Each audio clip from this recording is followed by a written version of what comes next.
Hasta el 18 de septiembre estarán abiertas las inscripciones para participar en el programa de asistencia social educativa cooperativa organizado por el IPACOP y dirigido a asociados e hijos de cooperativistas. Con una inversión de 170.000 balboas se beneficiarán 744 estudiantes de premedia, media universidades. Para más información, accese a www.ipacop.gov.pa. Los documentos deben ser entregados en las direcciones provinciales del IPACOP. Con este proyecto, el IPACOP fomenta e impulsa el movimiento cooperativo. Señores educadores, pensando en cambiar su equipo, Copeduc te soluciona, ofreciéndote el préstamo para tu nueva computadora, celular, tablet u otros accesorios tecnológicos, hasta 1.000 balboas. Solicita tu préstamo ya.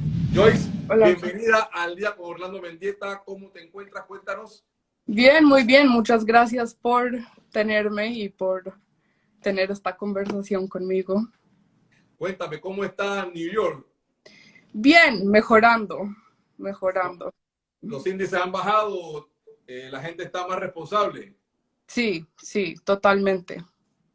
Joyce, antes de que empecemos la entrevista y las preguntas, quisiera que le contara a todos los participantes quién es Joyce Celebrenik, para que la gente comprenda un poquito de tu currículum profesional y lo que estás haciendo ahora mismo en Nueva York.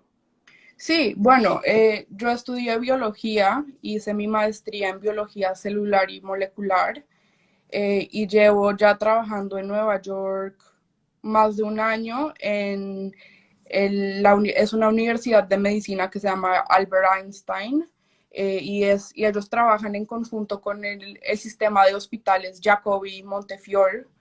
Y dentro de ese hospital yo trabajo en un laboratorio de enfermedades infecciosas que se dedica a estudiar principalmente el SIDA y el herpes, y pues más reciente hemos estado estudiando el COVID-19. Qué bien, muy interesante, y esto es importante para que conozcamos el perfil de nuestro entrevistado, que tiene una persona que sabe lo que vamos a conversar hoy, porque está de cerca viendo día a día cómo evoluciona este virus y obviamente estudiando las características y comportamiento y sus reacciones hacia el humano. Entonces es importante que tengamos este perfil para entonces entrar en materia en esta entrevista. Y precisamente comenzamos, Joyce, preguntándote cuál es la más reciente información que se está manejando sobre vacunas contra el COVID-19. Bueno, esas son como las preguntas del millón que se han visto desde el inicio de la pandemia, ¿no? ¿Cuándo va a haber vacuna? ¿Qué tipos de vacunas hay? ¿Cuál es mejor que la otra? Todo ese tipo de vacunas, de esas preguntas son las que se han visto desde el inicio de la pandemia. Y desde el inicio de la pandemia hemos visto que más de 200 tipos de vacunas se han comenzado a ser desarrolladas y estudiadas. Obviamente no todas esas vacunas van a ser sacadas al mercado, pero son procesos que toman mucho tiempo. El récord de producción de desarrollo, producción y distribución de vacuna más rápido que se ha visto tardó 4 años, que fue la vacuna para las paperas.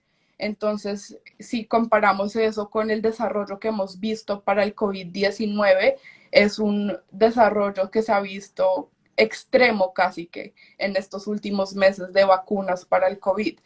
Rápidamente quiero explicar un poco qué son las vacunas y cómo funcionan, porque siento que la gente no tiene un entendimiento profundo y siento que no es tan difícil como la gente cree que es entender cómo funcionan las vacunas.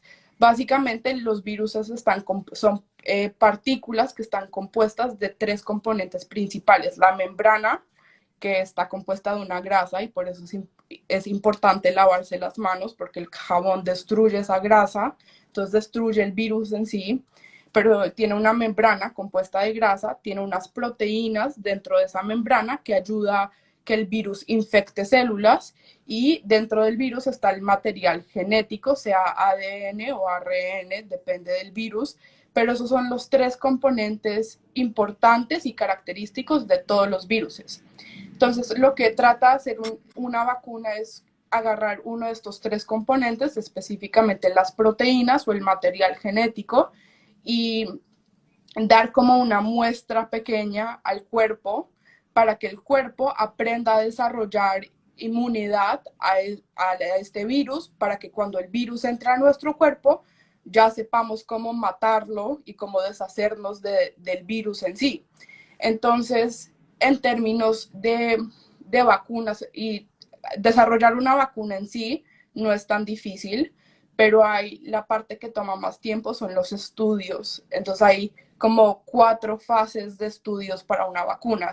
Hay los estudios que son preclínicos, que son estudios que se hacen en células, que se hacen en animales, y después hay las 3 fases clínicas, que es la primera fase, que son fases que se hacen con grupos pequeños, de como 30, 50, de pronto 100 personas, y en la primera fase lo que se trata de hacer es entender si hay una respuesta inmunológica al virus y qué tan fuerte es. Se trata de entender las dosis, qué tantas dosis se tienen que dar. Por ejemplo, hay vacunas como la de la hepatitis, que se tienen que dar varias dosis, 3 meses o cierta cantidad de meses en separación. Entonces se trata de entender eso, cuántas dosis se dan, qué tan alta es la dosis, qué tan básica es la respuesta inmunológica que se tiene a esta vacuna. Y después entra la fase 2 y la fase 3, que son fases que tienen ya 10.000, 50.000 participantes, y en esto se trata de entender mejor de las dosis que se probaron antes, cuál es la mejor, cuál ya va a ser la dosis definida para cuando se haga la producción. Se trata de entender más profundamente la respuesta inmunológica que tiene la vacuna en el cuerpo humano, cosas así. Entonces, dentro de estas 3 categorías de estudios clínicos, hay un número de vacunas que ya están desarrolladas y están en estos puntos. Por ejemplo, en la fase 1 hay 23 vacunas actualmente que se han sido desarrolladas y se están en esta fase de estudios. Después en la fase 2 hay 14 vacunas y en la fase 3 hay 9 vacunas que están en esta última fase de los estudios clínicos, y ya después de eso se puede aprobar y se da para distribución. ¿Se ha aumentado el número de vacunas? Porque hace poco, más o menos un mes, nosotros leíamos información de que solamente habían 4 las que estaban en la fase ya final, que era la Moderna de Estados Unidos, la de Oxford, la de China y la rusa. Pero ahora me estás diciendo que hay 9, o sea que ha aumentado en 5 el número que está en la fase final. Sí, totalmente. Y dentro de este grupo de 9 vacunas hay 3 que se han aprobado para uso limitado en China y en Rusia, que es la vacuna famosa rusa que se medio aprobó. Y hay 2 vacunas en China que son aprobadas para uso limitado, que normalmente se le dan al ejército, o sea, a los militares, pero es un poco complicado decir que estas vacunas son aprobadas porque son vacunas que no han terminado los estudios clínicos, entonces todavía no hay un entendimiento general de la eficacia y qué tan saludables son estas vacunas en humanos. Entonces, esa es la pregunta que te iba a hacer, Joyce. Hay una carrera desenfrenada a nivel de las grandes potencias que están produciendo o desarrollando la vacuna para ver quién primero dice yo la tengo. Sí. Pero pareciera que en ese periodo, en esa desesperación, se están incumpliendo los protocolos que tú bien explicaste aquí sobre las fases de pruebas. Entonces, ¿qué riesgo hay para el ser humano de que se aplique una vacuna que no cumplió las fases y que, pues bueno, la sacaron a la venta o al mercado, si se quiere decir, faltándole las fases respectivas? Sí, bueno, estas 3 vacunas que ya se aprobaron son vacunas que ahorita se consideran estar en la fase 3, lo que quiere decir que ya completaron la fase 1 y la fase 2, aunque la vacuna rusa, ellos la consideran en fase 3, pero la vacuna rusa está considerada en fase 1 por la Organización de Salud Mundial, la OMS. Entonces, en sí, estas son vacunas que ya han tenido cierto tipo de estudios clínicos, que ya se ha probado cierto nivel de eficacia, o sea, no son estudios completos, pero estas vacunas no van a matar a personas. Son vacunas que probablemente no son tan eficaces, o bueno, no quiero decir que no son tan eficaces, pero no se ha comprobado qué tan eficaces son. Entonces, si por ejemplo una vacuna termina no creando anticuerpos y no creando esa respuesta inmunológica, va a ser una vacuna que no va a dar protección cuando ya yo me infecté con COVID. Entonces en sí no va a ser una vacuna que sirva. O sea, puede que ayude un poquito, pero puede que no sea considerada suficientemente eficaz para ser una buena vacuna. Es decir, puede ser que te sirva hoy, pero que en 3 meses ya esa vacuna no te sirva.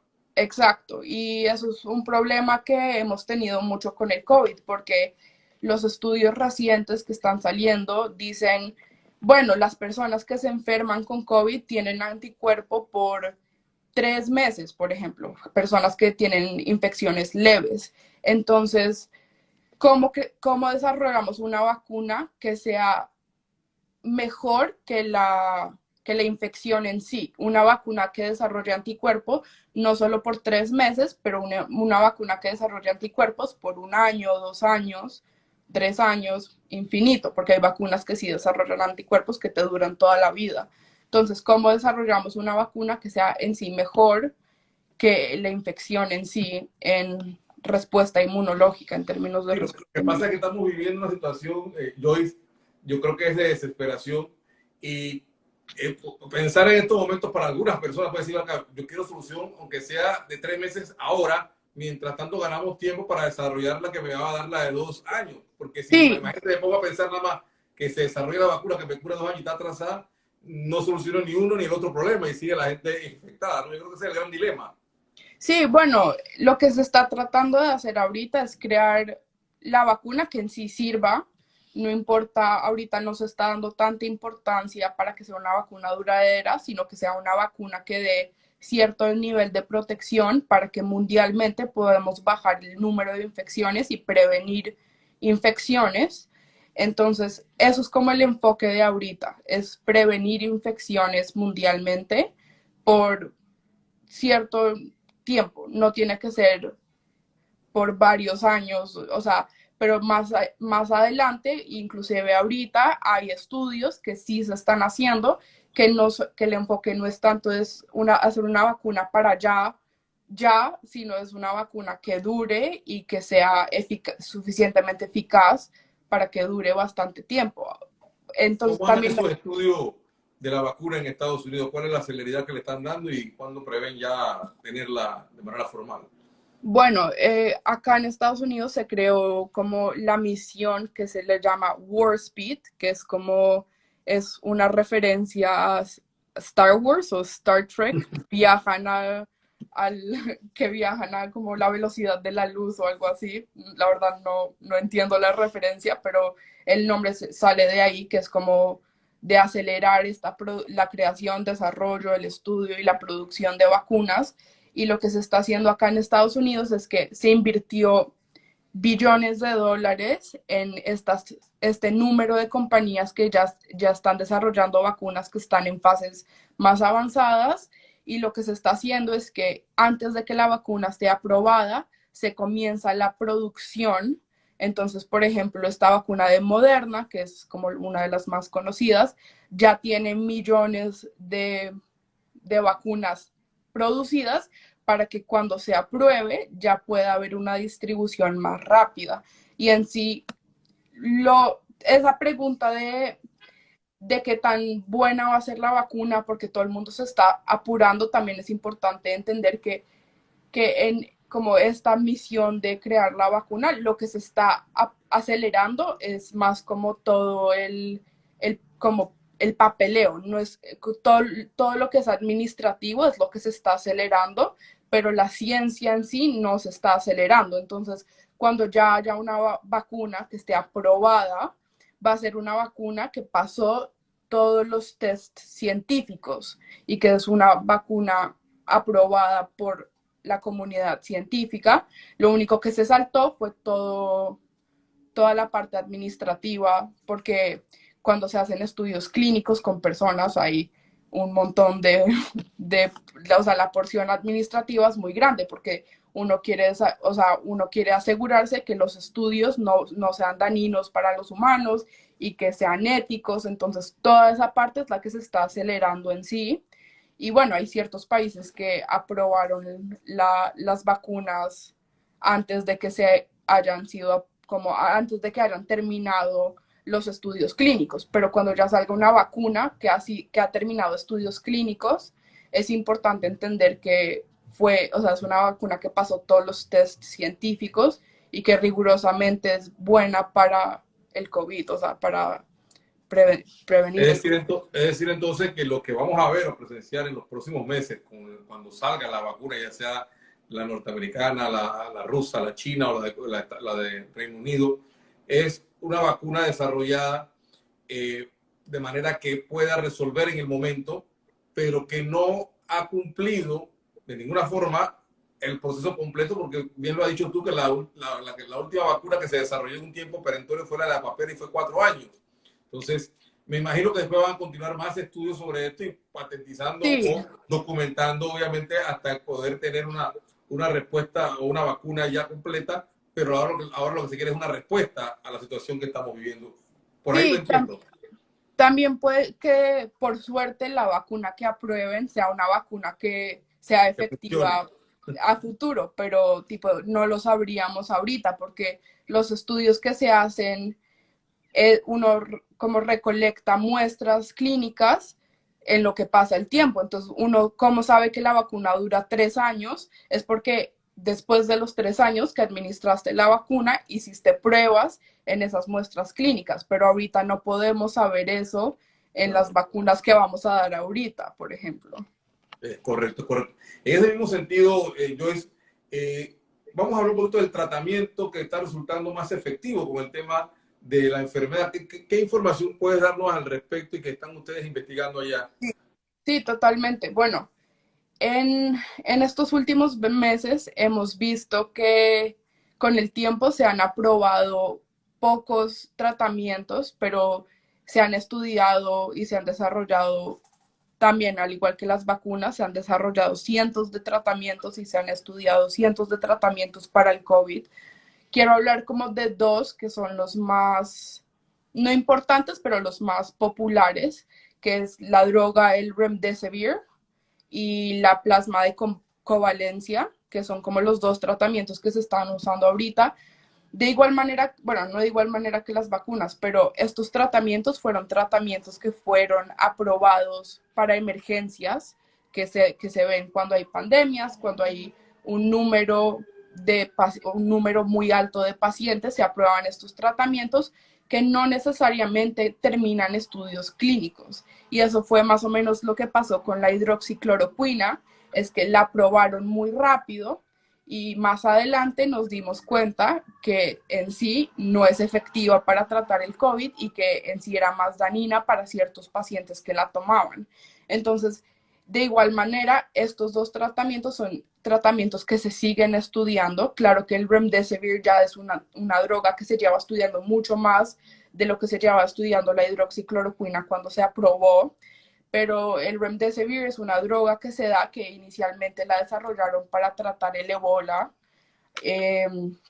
Y lo que hace esta droga es básicamente, si este es como el código genético que inserta el COVID del ARN, lo que hace la droga es meterse dentro de ese código genético y lo que hace es que cuando la célula nuestra o la célula que infectó el virus comienza a leer ese código genético para producir otra vez esas proteínas virales, la droga para la producción de estas proteínas virales, entonces en sí el virus no se puede replicar dentro de las células. Y lo que hemos visto es que hay cierto nivel de eficacia de esta droga y que sí ha podido bajar el número de infecciones y que ha podido prevenir muertes en muchas personas que si no hubieran tomado la droga lastimosamente se hubieran muerto.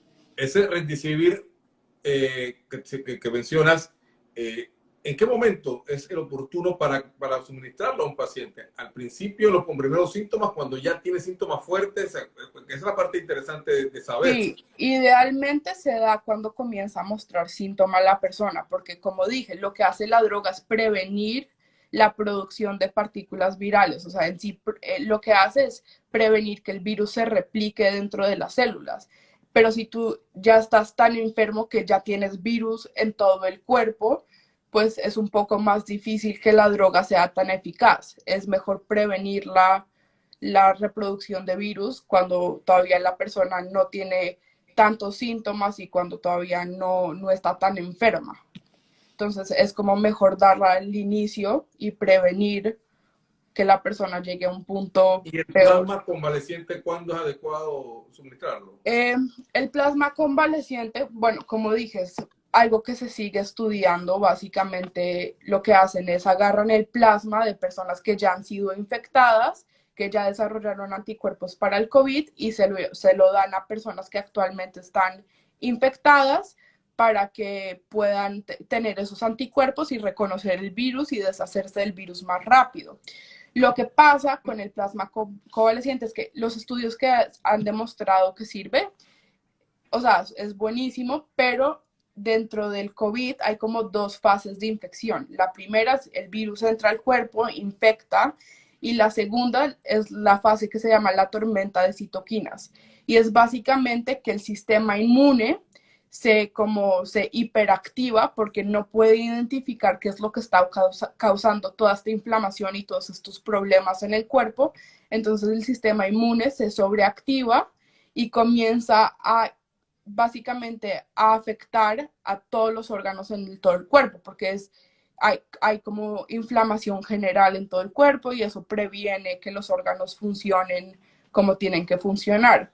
Entonces, si se da plasma convaleciente en una persona que está en este punto de tormenta de citoquina, puede que haya un problema porque le estás agregando células blancas, le estás agregando al sistema inmune actividad. Entonces, tú no lo quieres dar a una persona plasma, o puede que sí funcione, pero todavía no hay estudios suficientemente seguros que determinen que una persona que está en este punto de la tormenta de citoquina pueda tener este plasma convaleciente y mejorarse. Entonces, eso es un problema, o sea, no un problema que se piensa que puede haber con el plasma convaleciente. Ahí indican y preguntan algunos de los que están participando del live, Joyce, que si la Remdesivir se debe aplicar a través de método intravenoso solamente en el hospital o puede ser que lo pueda tomar la persona antes de que llegue a esa fase de estrés en el hospital. La verdad no te sabría decir porque como yo solo estudio como la parte molecular, no sé muy bien cómo lo estén haciendo en hospitales alrededor del mundo, pero pues si uno lo piensa, dar la droga intravenosa hace que la droga se disperse por el cuerpo mucho más rápido que tomarla oralmente. Entonces es un método de como dar la droga y que actúe más rápido que darla oralmente, por ejemplo, Okay, que tarda más tiempo.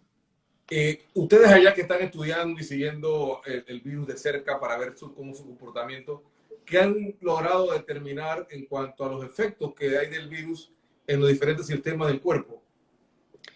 Sí, entonces básicamente sabemos que el COVID es una enfermedad que principalmente es respiratoria, que afecta a los pulmones.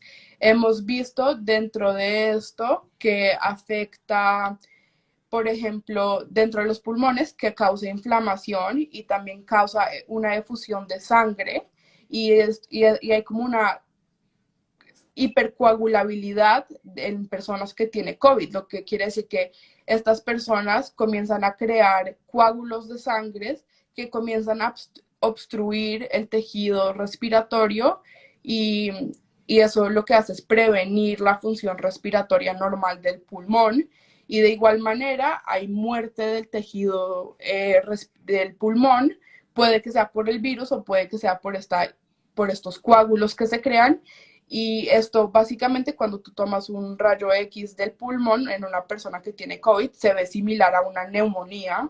Y al inicio de la pandemia, por eso la trataban muy similar a como trataban a una neumonía. Hoy en día ya sabemos que hay este aspecto de que se crean estos coágulos de sangre y se dan anticoagulantes a pacientes con COVID, que eso ayuda muchísimo. Otros sistemas que afectan es el sistema renal, los riñones.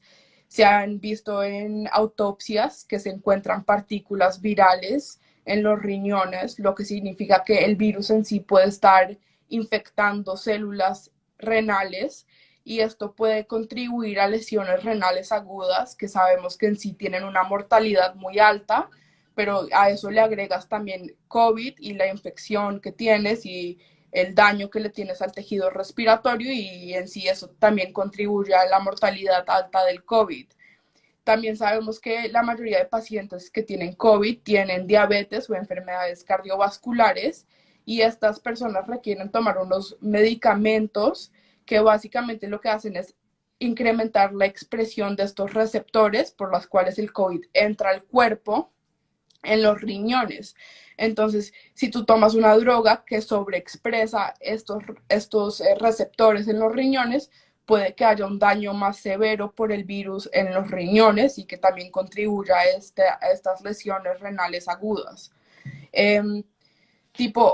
Otros efectos en otros sistemas, por ejemplo, en el cerebro, se sabe que pacientes que tienen COVID tienen dolores de cabeza, pero más interesante se ha visto que hay personas que pierden la falta de olfato y del gusto. Y se cree que es porque el virus en sí entra e infecta al bulbo olfatorio, que es por cómo el sentido del olfato y del gusto se conecta al cerebro, como el cerebro procesa estos sentidos. Entonces, en sí puede que el virus infecte neuronas, células del sistema neuronal. También se ha visto en pacientes que se ve también un síndrome que se llama un síndrome de Guillain-Barré o Guillain-Barré, y es básicamente cuando el sistema inmune comienza a atacar los nervios de la persona y esto puede causar debilidades en extremidades del cuerpo. Esto es algo que se ha visto muy raro en pacientes de COVID, pero ha pasado. Y de igual manera, como mencioné, los pacientes de COVID desarrollan estos coágulos de sangre y pues que Dios no quiera, pero uno de los coágulos puede terminar en el cerebro y puede dar un derrame cerebral de igual manera.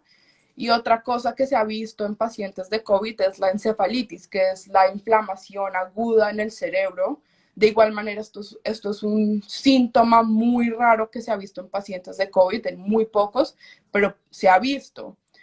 De igual manera, también en el sistema cardíaco, como mencioné, esta hipercoagulabilidad también puede afectar el corazón, que Dios no quiera se va un coágulo al corazón. Pero de igual manera, se sabe que los pacientes que tienen problemas cardíacos son más susceptibles a esta enfermedad. Todavía no se sabe cuál es la relación entre estas dos cosas, pero se ha visto en pacientes con COVID que tienen casi que cambios en el sistema cardíaco que imitan un ataque cardíaco. Si uno les mide como ciertos niveles de enzimas, son niveles muy similares a los que se ven en pacientes que tienen ataques cardíacos, y en electrocardiogramas que se han hecho, los electrocardiogramas muestran cambios muy similares a cambios que se ven cuando las personas están teniendo estos ataques cardíacos. Entonces son cosas muy raras que se han visto en pacientes, pero se han visto y que son muy graves y que en sí pueden matar a personas. Joyce, con todo lo que me has explicado de todos los efectos que tiene este virus en diferentes sistemas de nuestro cuerpo, ¿cómo calificarías tú esta enfermedad comparándola con otras que hay ya? ¿Cómo la calificarías? Bueno, recientemente, justo ayer, salió una gráfica que COVID se volvió la enfermedad que más mata personas por día como en la historia reciente que hemos visto. Creo que comparaba con la influenza, comparaba con el SIDA, pero hoy en día el COVID ha matado más personas por día que muchas otras enfermedades que hemos visto en el pasado.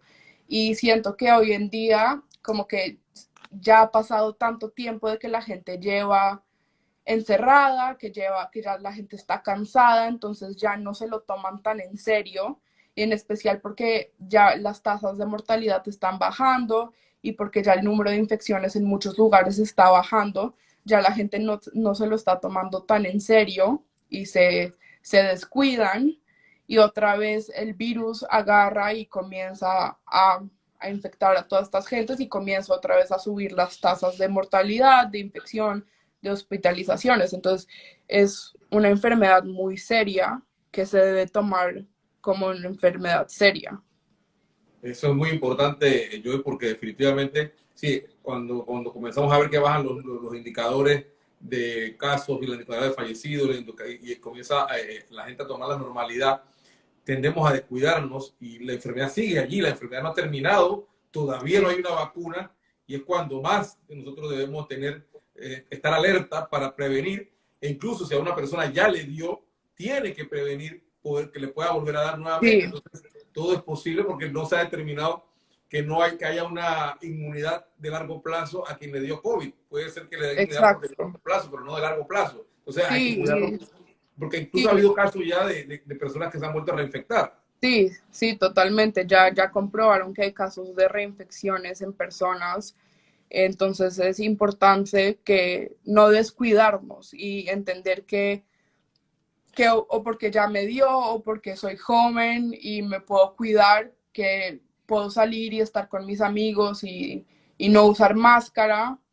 Entonces la gente se descuida y otra vez comienza el virus a crecer, esas tasas de infección y de mortalidad y todo eso. ¿Dónde consideras tú, Joyce, que puede estar el éxito contra esta enfermedad o con cualquier otra que surja en el futuro? Bueno, con esta enfermedad específicamente nos dimos cuenta que es una enfermedad que se transmite respiratoriamente. Es decir, si yo estoy hablando con una persona, cuando yo hablo, yo como que echo partículas que pueden infectar a esa persona. Y no necesariamente tiene que ser que le estornude a la persona o que le estoy gritando. Con solo hablar se puede infectar la otra persona, especialmente en espacios cerrados. Al aire libre la probabilidad baja, pero en espacios cerrados es importante mantener la distancia. O sea, esa distancia de 2 metros, no es que la gente esté loca y dijo 2 metros es suficiente, vamos a hacerlo. Esa distancia se determinó por estudios de cómo las partículas viajan en el aire y no es solo como que alguien se lo inventó, hay ciencia dentro de eso. Es importante mantener la distancia, usar la máscara y usar máscaras que son buenas, de buena calidad. No usar trapos que estén abiertos acá abajo, eso he visto yo mucho, que la gente usa como que usan bufandas o que usan cosas que no necesariamente sean efectivas para prevenir el COVID. O por ejemplo he visto mucho que la gente usa máscara y comienzan a hablar y se la bajan. Entonces importante mantener la máscara en todo momento cuando uno esté afuera, en especial cuando vayas a trabajar en la oficina, en espacios cerrados. Es importante mantener la distancia, lavarse las manos. Como dije, el jabón en sí destruye la membrana del virus porque es una grasa. Lavarse las manos y mantener la máscara en uso cuando se pueda. Joyce, ¿qué opinas tú como científica de estas teorías conspirativas que han salido a la opinión pública de que el virus escapó de un laboratorio, que científicos utilizaron recursos de los gobiernos para crear el virus, y que además, o esta teoría que dice que el virus fue creado o desarrollado para acabar con la población adulta? Sí, bueno, de esto, muchos estudios han salido para comprobar que esto es mentira. Se hacen estudios que básicamente estudian la eficacia del virus para entrar al cuerpo y se determina que en sí es el virus del COVID-19 no es tan eficaz como podría ser para entrar al cuerpo humano. Si alguien va a desarrollar un virus en un laboratorio, lo harías para que sea el virus más mortal que puedas hacer, y eso no es lo que se ve con el virus del COVID-19. De igual manera, también se puede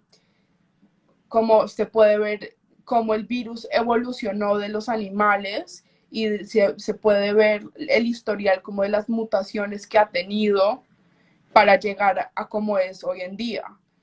O sea, no es, o sea, si alguien lo diseña en un laboratorio, no sería como el virus es hoy en día. Y de igual manera se ha comprobado de otras 10 maneras que esa teoría es incorrecta. O sea, no solo de esa manera, pero se ha comprobado de muchas maneras que esa teoría es incorrecta. O sea, tú desechas esas teorías comparativas y te vas más a la ciencia, Sí, que lo que te da los resultados. sí, y de hecho, en lo que el cambio climático aumenta, vamos a ver que viruses que normalmente infectan animales van a saltar y van a mutar y comenzar a infectar humanos, porque es un proceso de evolución natural que el virus quiere infectar al animal que más hay o quiere reproducirse lo más que puede. Y como en lo que los animales están extinguiendo y en lo que estamos destruyendo como los hogares de los animales, vamos a ver que, y en lo que aumenta el calentamiento global, vamos a ver que muchos más de estos virus van a comenzar a infectar a humanos, y es como un proceso que se ha visto naturalmente por el cambio que han hecho los humanos en el planeta. Muy interesante. Joyce, ¿qué recomendación final le darías tú a los ciudadanos en este tema, sobre este tema del COVID-19, para prevenir, para cuidarse o para entender mejor lo que está ocurriendo a nivel mundial? Sí, como ya he dicho, para prevenirlo y para protegerse, la máscara, lavarse las manos y mantener la distancia es lo mejor. O sea, sé que suena un poco bobo y es como cómo mantener la distancia va a prevenir la infección de un virus, o cómo usar una máscara de una tela va a prevenir la infección de este virus, pero son métodos que son comprobados científicamente que sí sirven y que de hecho es mucho mejor que no sé, o sea, por ejemplo, acá han dicho la gente que usar rayos UV dentro del cuerpo, eso es una locura, puede causar cáncer, eso de hecho es más dañino para el cuerpo y en sí no mataría el virus. O han dicho que tomar agua caliente, eso tampoco sirve. Si ya el virus está en tu cuerpo, ya te infectaste, ya no hay solución. Entonces, usar esas 3 técnicas, y lo otro es informarse de sitios web o de páginas web o de periódicos que uno sepa que tienen reputación buena.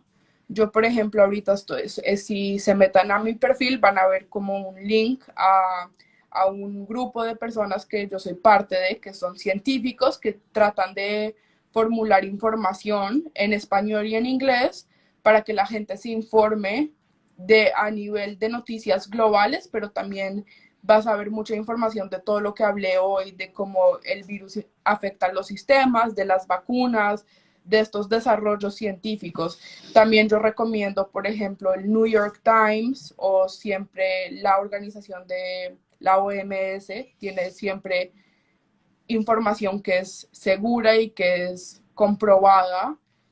Usar páginas web que uno sabe que tienen reputaciones altas y no solo creer lo que te mandan en el WhatsApp o lo que publican en Facebook. Y si uno lee algo que de pronto uno cree que es verdad, siempre búscalo tú para tú saber que lo que tú estás creyendo sea verdad y que lo que estás diciendo a otras personas también sea verdad.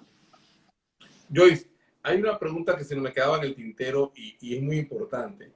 Generalmente nos dicen que el virus en 14 días debe desaparecer del cuerpo, si hace los cuidados requeridos.